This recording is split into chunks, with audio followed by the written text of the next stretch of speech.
Paz do Senhor, meus irmãos, estamos iniciando aqui a nossa live, lição de número 11, que ela está proposta para dia 14/6/2020, como aqui nós temos, né? Segundo domingo do mês de junho de 2020, nós estamos estudando o segundo trimestre de 2020. Reforço aos irmãos que após esta live, nós costumamos editar esse conteúdo e disponibilizá-lo também no nosso canal do YouTube. Então você terá acesso não só à aula ao vivo aqui, como também à edição, e você poderá assisti-la depois. Eu lhe convido para que você faça isso e também compartilhe nas suas redes sociais, para que a palavra de Deus chegue a mais pessoas, especialmente aqueles que ainda não são cristãos, não têm a sua fé em Cristo alicerçada, para que com isto estas pessoas possam ouvir acerca de Jesus e possam também decidir-se por este nosso Salvador. O tema que estamos lidando, irmãos, que estamos traçando, é um tema muito importante. O tema é a igreja eleita, né? A igreja eleita, e isto é o que nós estamos estudando durante todo esse trimestre, né? Acerca dessa igreja eleita, e este comentário está em cima da epístola do apóstolo Paulo aos Efésios, ou a igreja que estava em Éfeso, que era uma das igrejas que estavam na Ásia Menor. É uma igreja extremamente importante, uma carta muito bela, como já dissemos em outras oportunidades, e nós estamos retomando, né? Nós estamos retomando aqui o comentário, agora a partir do capítulo 4. Então, já detalhadamente comentamos sobre o primeiro, o segundo capítulo, o terceiro capítulo, e agora nós estamos iniciando o capítulo de número 4. Eu convido você que está conectado aí direto na fanpage Uma Palavra para Ti, deixar ali a sua saudação, seu comentário, pois isso nos possibilita ver que você esteve participando conosco, né? Então não saia sem deixar ali para nós a sua saudação. Nobres irmãos, o tema da lição então, atributos da unidade da fé, e aí ele traz humildade, mansidão e longanimidade. Já deixo registrado aqui os parabéns a todos os pastores, pois segundo domingo do mês de junho é celebrado o Dia do Pastor. Então, deixo aqui registrado a todos os colegas e amigos pastores o parabéns pelo vosso dia. Muito bem, meus irmãos, o texto áureo é Efésios capítulo 4:1, ele está compreendido na leitura bíblica em classe, então vamos ler numa toada só com a leitura bíblica em classe. A verdade prática, a unidade na igreja depende de que os crentes no cotidiano, ou melhor, a unidade na igreja depende de que os crentes evidenciem no cotidiano a humildade, a mansidão e a longanimidade, né? Esta é a verdade prática. Eu te convido também para acompanhar a leitura bíblica diária. Ela está também numa playlist do nosso canal do YouTube. E nós vamos fazer a leitura bíblica em classe. Ela está em duas porções da Bíblia: Efésios do capítulo 4, versículos 1 ao 4, e posteriormente Colossenses no seu capítulo 1, versículos 9 ao 12. O capítulo 4 e o versículo 1 é também o texto áureo, então nós leremos depois até o 4, e aí vamos para Colossenses. Eu estou aqui com Efésios aberto na minha Bíblia, e vou começar a fazer a leitura pela Bíblia aqui, e continuo na revista quando formos para Colossenses, para que seja mais dinâmico, né? E nós não percamos tempo aí na continuidade da leitura. E já vamos iniciando o nosso comentário por aqui.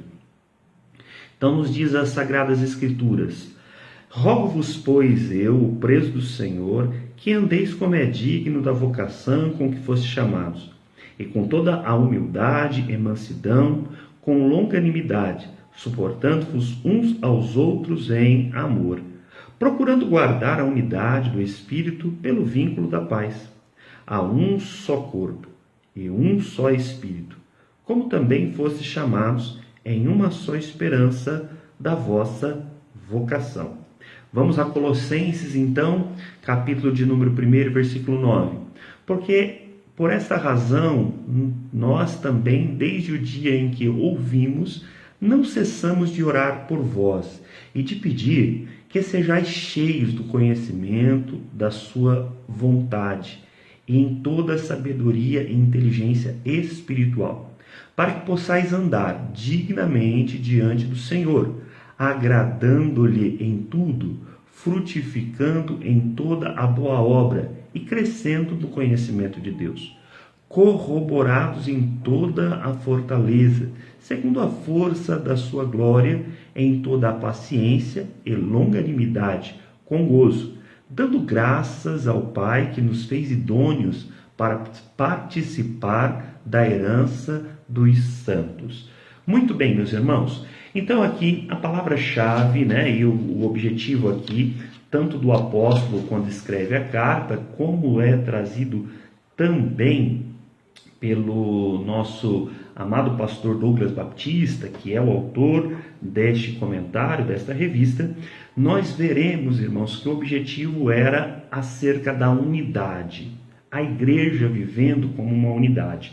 Paulo, então, já tinha esclarecido aos irmãos, ele já tinha trazido aos irmãos aqui as virtudes da doutrina da salvação e da graça que há em Cristo Jesus. Ele já tinha trazido isso e deixado evidente. Ele encerra no capítulo 3 intercedendo aos irmãos para que os irmãos tivessem a presença de Deus ou de Cristo continuamente em suas vidas, para que eles pudessem desfrutar do conhecimento, de tudo aquilo que o Senhor lhes havia proporcionado.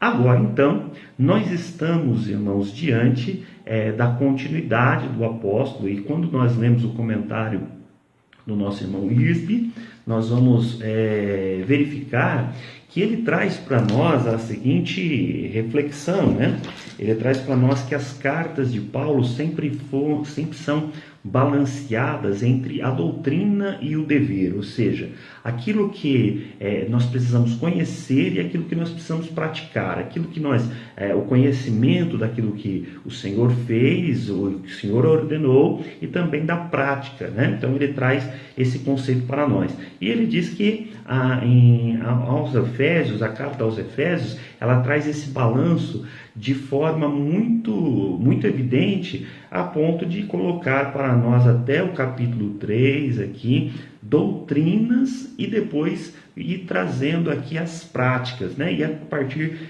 desta carta, embora todas elas se misturam, se condensam, nós falamos de prática em todas as lições anteriores, que estão disponíveis inclusive na playlist do Facebook, você pode acessá-la. Mas aqui ele está trazendo mais ali a vida do cotidiano da igreja. E quando ele vai falar do cotidiano da igreja, ele traz esse conceito da unidade, de a igreja ser uma, como um dos conceitos importantíssimos para o desenvolvimento da igreja. Percebam, meus queridos irmãos, que por unidade nós não temos o mesmo do que uniformidade. Uniformidade é algo imposto de uma maneira externa. Unidade é alguma coisa que faz parte da essência. A unidade ela é comparada pelo apóstolo Paulo ao corpo humano, que tem diferentes funções, diferentes peças, diferentes membros, mas que todos trabalham juntos para o mesmo corpo. Então, nós temos as mãos, os olhos, a boca, as orelhas, as pernas, todas elas trabalhando em conjunto, uma em benefício das demais, para que se constitua uma unidade. E isto é comparado, então, com a igreja. A igreja é o corpo de Cristo. Logo, ainda que sejamos diferentes no nosso proceder, na nossa maneira de ser, nós todos devemos trabalhar e cooperar para que sejamos uma unidade, para que sejamos um só. E sendo um só, que nós possamos aí então desenvolver-nos agradando a Deus e também testemunhando aos homens que estão ao nosso redor. O viver em unidade implica no viver em comunhão. Sem viver em unidade, não há condições de nós vivermos em comunhão. Então, essa é a premissa, né? Então, vivemos em comunhão, vivemos ligados, juntos, arraigados em amor. Esse era o propósito e o projeto de Cristo para a igreja, para os seus fiéis. Agora, o alcançar esse objetivo demanda de nós algumas atitudes, e estas atitudes é que nós vamos falar durante esta reflexão. Perceba que nós temos aqui a palavra unidade, que ela vem do grego enotes, né? Esta palavra ela se baseia na doutrina que está descrita no versículo de número 4 de Efésios capítulo 4, que nós lemos aqui na leitura bíblica em classe. Ora, ela está descrita na doutrina de ter um só Senhor, um só Pai, um só Espírito, um só batismo e uma só igreja. Então percebam, queridos irmãos, que a unidade ou a doutrina da unidade, ela está baseada em que só há um Deus, só há um Senhor e só há uma igreja, que é a igreja eleita da qual nós estamos falando por todo esse trimestre, né? Então ela se baseia nisto, estarmos em unidade. Para estar em unidade significa que eu terei que me relacionar com outras pessoas, que eu terei que me relacionar com a comunidade da fé. Isto é importantíssimo, pois é neste relacionamento, é nesta interação entre as pessoas que eu consigo, que eu sou capaz de desenvolver o caráter de Cristo em mim. Então, sem a interação, sem a comunhão, não há como nós aprendermos e praticarmos aquilo que o Senhor quer nos orientar e ensinar. Então, temos aqui 3 atributos que são essenciais para a vida em comunhão. 3 atributos que são colocados. O primeiro tópico vai versar acerca da humildade. O que vem a ser a humildade?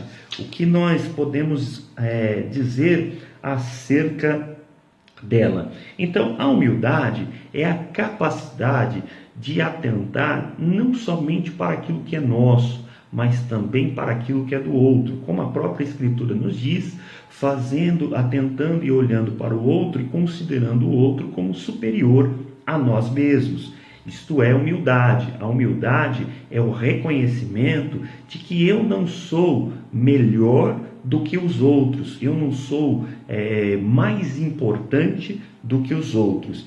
E a humildade, ela traz no seu bojo, né, a característica de nós, irmãos, estarmos pensando na coletividade em primeiro lugar do que o nosso individualismo, ou seja, é mais importante como estarão todos do que como estará só eu mesmo, né? Então, se eu tiver que optar pelo bem da maioria em detrimento de alguma coisa que seria bom para mim somente, eu tenho que abrir mão disso. Isto é o caráter da humildade.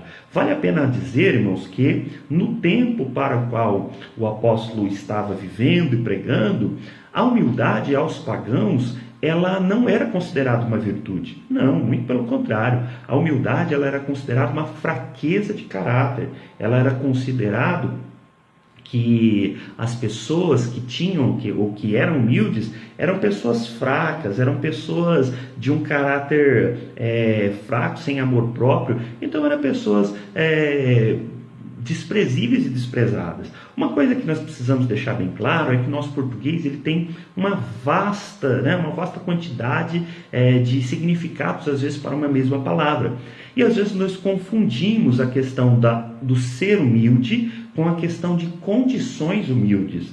Então, quando você olha para uma pessoa que, por exemplo, Essa pessoa, ela não teve a oportunidade de estudar, de ser muito culta, ou quem sabe nem ao menos cursou a escola e chega ao ponto de não ter, né, não ser iletrado. Essa pessoa, alguém pode dizer assim, ele é muito humilde. Nem sempre. Essa pessoa, ela pode ser arrogante mesmo sem ter conhecimento.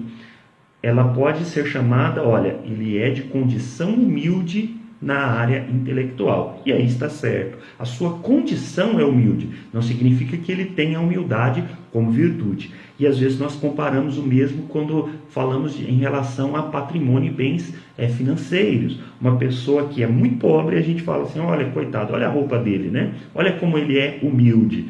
Ele é de condição humilde, porque financeiramente ele tem pouco, mas não significa que ele seja humilde. Às vezes, no conversar com essa pessoa, veremos que ela é arrogante, ou como dizem no português mais claro, né? Nariz em pé. Então, não independe da situação cultural ou financeira desta pessoa a humildade. Existem pessoas que podem ser bilionárias e ter um coração humilde. Existem pessoas que podem ser PhD, professores, e ser pessoas que são capazes de sentar e ouvir o outro e dialogar com paciência com o outro. Ele tem a humildade em si, ou seja, a humildade é a capacidade de nós valorizarmos o outro e não só valorizarmos a nós mesmos. E o maior exemplo disso, naturalmente, é do nosso próprio Jesus. Foi alvo da leitura diária desta semana, Filipenses capítulo 2, versículos 6 e 7, que é uma leitura que eu particularmente gosto demais, que retrata o nosso Senhor Jesus sendo Deus, não usando por usurpação ser igual a Deus, antes humilhando-se a si mesmo, colocando-se igual aos homens e estando na forma do homem, humilhando-se ainda mais e colocando-se na forma de servo. E aqui nós vemos, né, o exemplo maior de humildade. Vale a pena dizer que a humildade, ela é o oposto do orgulho ou da arrogância, ou seja, ele é o contraponto. E nós vamos encontrar na Bíblia Sagrada, se não me falha a memória, nos Provérbios, que a humildade precede a honra, assim como a soberba precede a queda. Então vejamos que nós devemos, enquanto servos de Deus, buscar imitar ao Senhor Jesus e a sua humildade, entendendo que não é fraqueza de caráter ser humilde. Pelo contrário, isso mostra grandeza de espírito, né? Isso mostra grandeza no espírito, uma vez que todas estas qualidades que vamos falar e a humildade que iniciamos, elas são capacitações dadas a nós pelo Espírito Santo. São manifestações do fruto do Espírito. Então, o Espírito Santo trabalhando em nosso ser é que nos possibilita ser humildes. Naturalmente, o ser humano não é humilde. Nenhum de nós nasce naturalmente humilde, mas nós somos ensinados pelo Espírito Santo e capacitados por ele para agir com humildade. Vamos para o próximo então, a mansidão. O que vem a ser a mansidão? Ela é da palavra hebraica que chama ana ou anawá, né? Anawá era a atitude de ter mansidão, ana como se fosse manso ou mansa, né? Essa é a palavra do hebraico.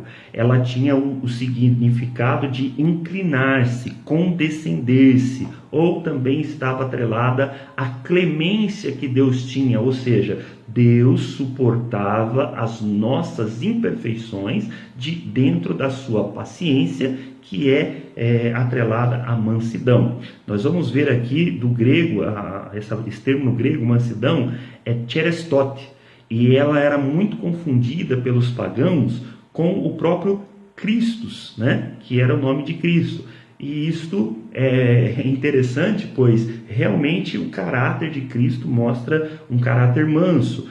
Em Mateus capítulo 11, né, versículo 28 e 29, ele nos chama, ele nos diz, olha, vinde, aprendei de mim que sou manso e humilde de coração. Então, realmente Cristo tinha esta característica. Então, a mansidão ela está atrelada o significado real ali no grego, no original, era benignidade, bondade moral, doçura ou integridade. O pastor Douglas traz para nós aqui outros significados que também são igualmente importantes e se referem a este atributo. A ternura, gentileza, cortesia e paciência. A mansidão, o pastor Douglas coloca, e eu tenho tendências a concordar, que a mansidão ela é derivada da humildade, ou seja, não se pode ser manso sem primeiro ser humilde, né? E o que fala-nos deste atributo, né? desta prática, a mansidão?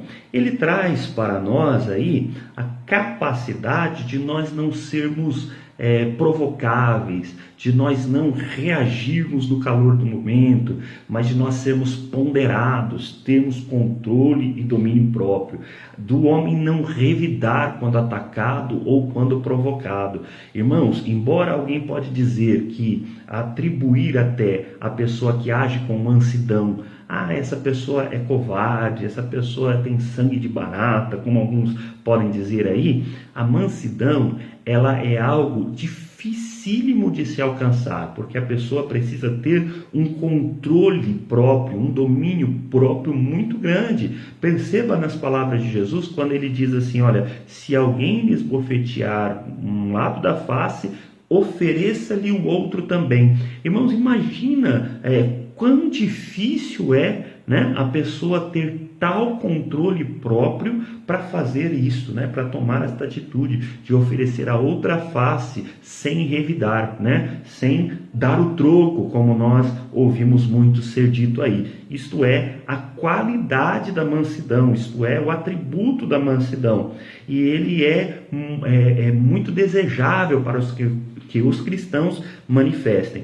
Percebam, irmãos, que nós encontramos exemplos na Bíblia acerca disso, como é o próprio Moisés. A Bíblia chama Moisés de um homem mais manso que havia sobre a terra. Números capítulo 12, versículo 13. Né?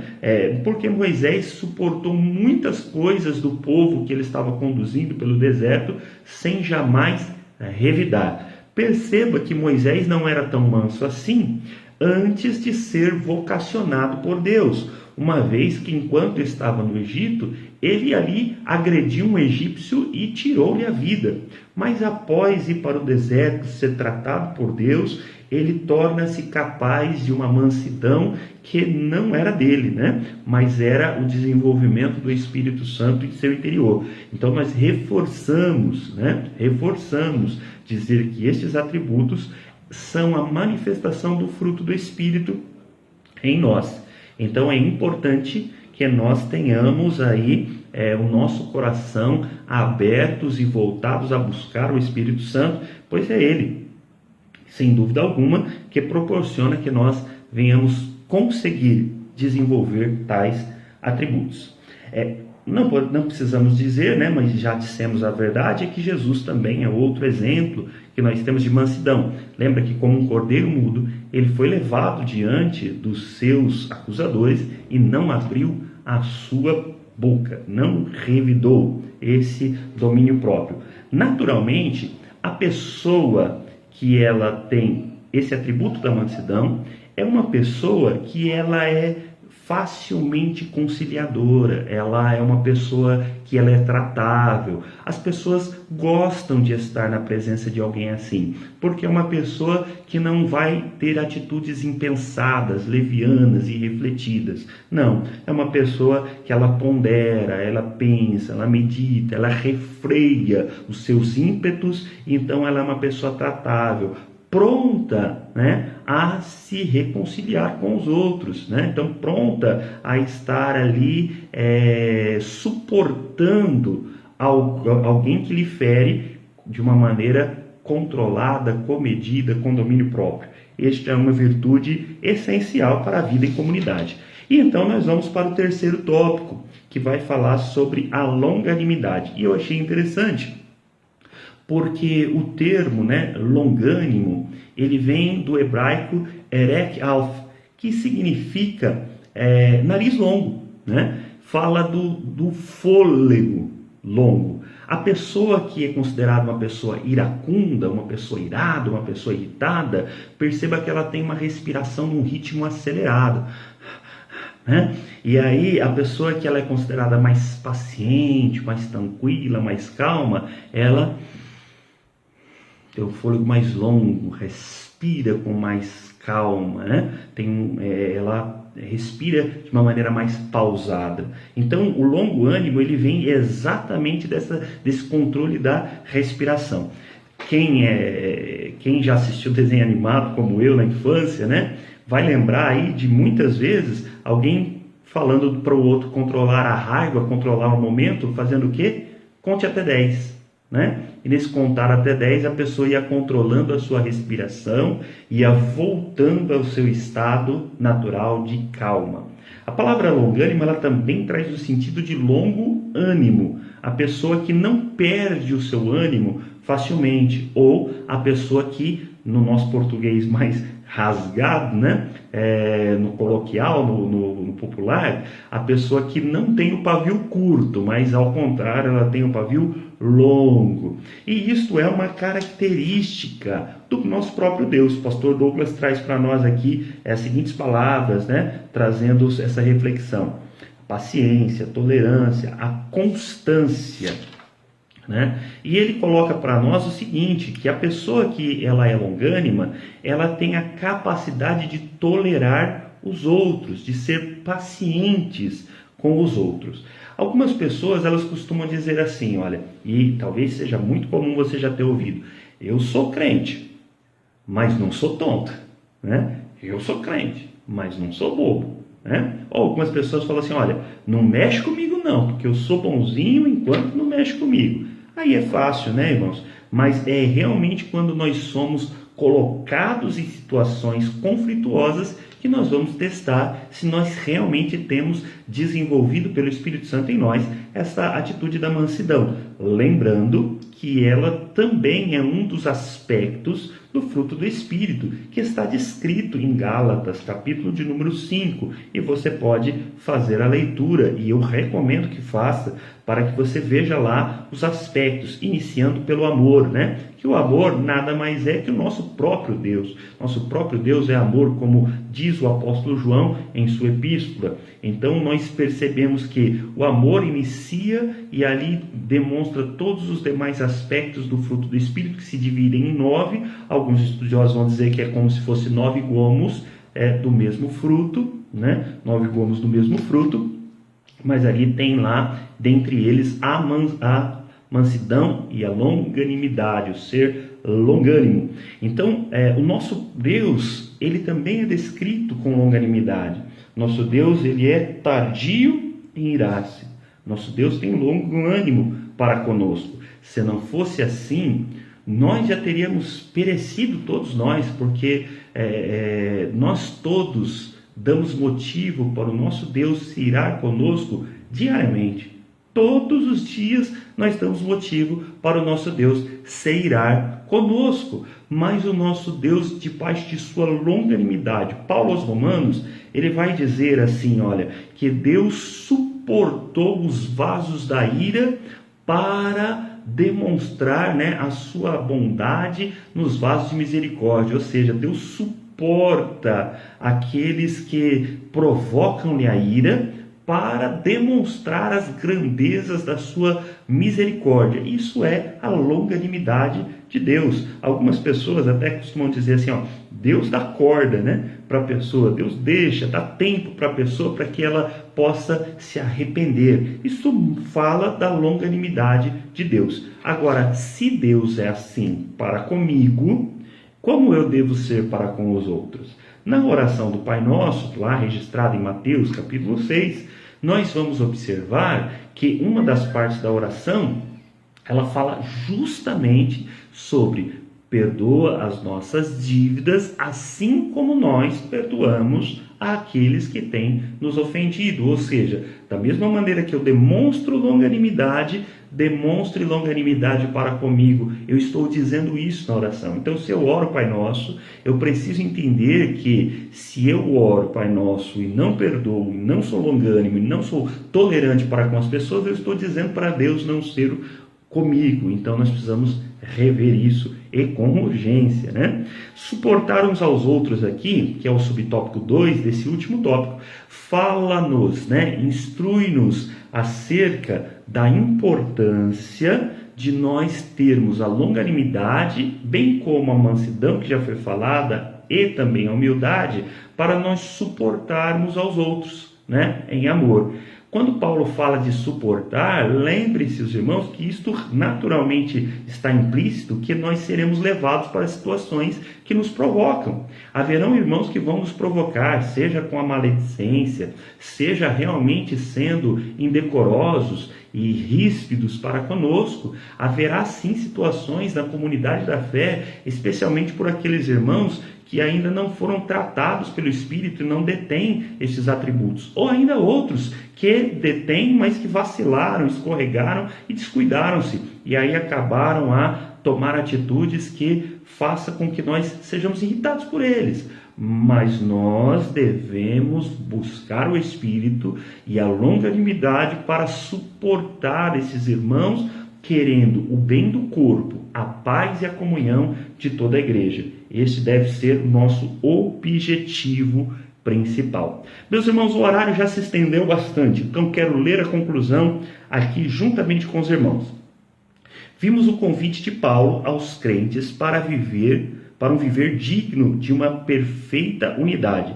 Para garanti-la, mostramos que algumas virtudes são essenciais: a humildade, que fortalece a unidade, a mansidão, que gere os conflitos, e a longanimidade, que suporta os erros alheios. Quando os crentes vivem essas virtudes, as dissensões desaparecem e o nome de Jesus é glorificado.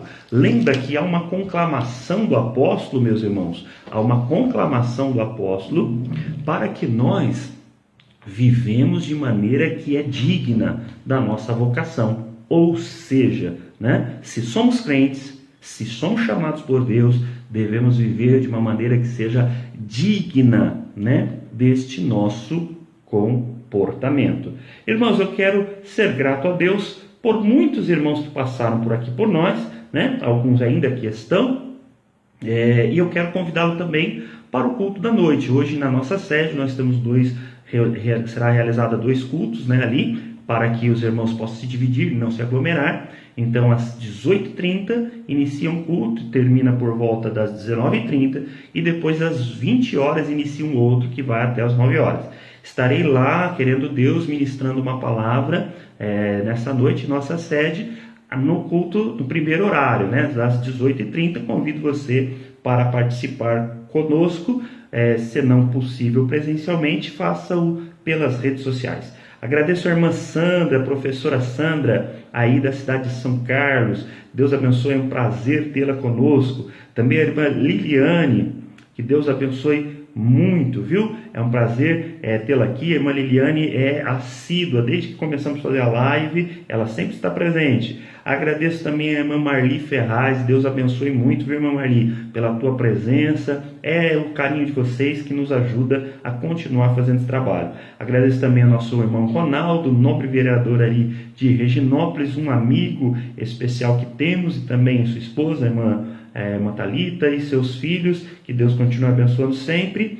Também o irmão Eliseu, filho do pastor Dorival, aí da cidade de Ourinhos. Por favor, transmita meu abraço, pastor Dorival. Estou com muitas saudades dele, da irmã Sebastiana e de todos vocês aí da cidade de Ourinhos. Também a Márcia, que foi uma grande bênção para nós na cidade de Ourinhos, né? Era nossa vizinha e ali nos ajudou bastante em vários momentos. Que Deus abençoe Márcia, seu esposo, irmão Emerson, e todos aí da sua casa. Também a minha mãe esteve presente aqui, como sempre, que Deus lhe abençoe. A irmã Valdirene, ali da Vila São Paulo, né? Esposa do nosso irmão Valdomiro.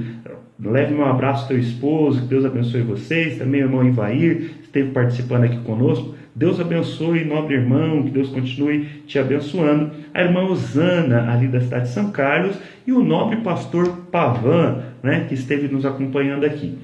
Também o nosso irmão Luiz Sabino, cantor, mora ali da cidade de São Carlos, da sede de São Carlos. Meu forte abraço, né? E a irmã Osana, que também está deixando aqui o seu paz do Senhor. Deus abençoe todos vocês. Mais tarde, um pouquinho, nós colocamos o editado no YouTube, compartilhamos o link aqui com vocês e convidamos vocês a compartilhar, né, esses vídeos aí pelas redes sociais. Curta, dê o seu like, isso faz com que esse vídeo seja mais visualizado e mais pessoas possam ter acesso a este conteúdo. Deus abençoe, vamos orar. Querido Senhor Jesus, muito obrigado por esta oportunidade de estar com teus filhos estudando a tua palavra. Ensina-nos, Senhor, a não ser ouvintes esquecidos, mas praticantes daquilo que aprendemos. Continua abençoando a nossa igreja, pastor Arnaldo aqui na cidade de Bauru, Senhor, pastor Elias, seu vice-presidente, todo o corpo de obreiros. Abençoa também o pastor José Wellington, pastor do nosso ministério Belém, no estado de São Paulo, e com ele, meu Senhor Deus, toda a sua família. E também abençoa, Senhor, o pastor Wellington Júnior, que é o presidente da nossa Convenção Geral das Assembleias de Deus. Abençoa a nossa igreja, abençoe todos os missionários que estão trabalhando, todos os teus filhos que acompanharam, suas famílias aqui representadas. Ajuda-nos a continuar te servindo e aguardando a tua vinda, Senhor, e estarmos vivendo como igreja, como é digno de nossa vocação. No nome de Jesus nós oramos e te agradecemos. Fique com Deus, meus irmãos. Deus abençoe a todos vocês. Eu vou ficando por aqui.